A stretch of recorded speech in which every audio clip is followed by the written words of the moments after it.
Suasana di Bandara Sultan Mahmud Badarudin II Palembang masih terlihat aktivitas keberangkatan dan kedatangan penumpang.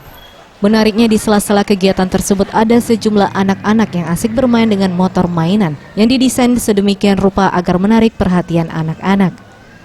Mainan-mainan ini memang disediakan oleh pihak Bandara SMB 2 dengan bekerja sama dengan salah satu wahana permainan, di mana diadakan wahana permainan tersebut sebagai salah satu bentuk pelayanan terhadap pengunjung. Selain itu juga untuk menghilangkan rasa jenuh saat menunggu jam keberangkatan. Kebanyakan mereka pemakainya ini siapa aja mas? Kebanyakan motor ini yang dipakai. Ya. Anak-anak umur berapa mas? Dari umur 4 tahun lah. Ya.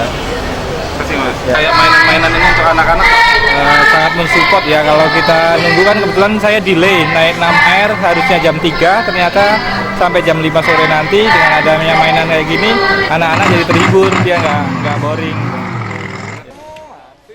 Bagi orang tua yang ingin memanjakan buah hatinya, cukup membayar Rp25.000 hingga Rp30.000 untuk durasi 10 menit.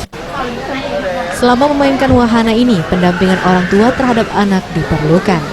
Tim Liputan Sriwijaya TV.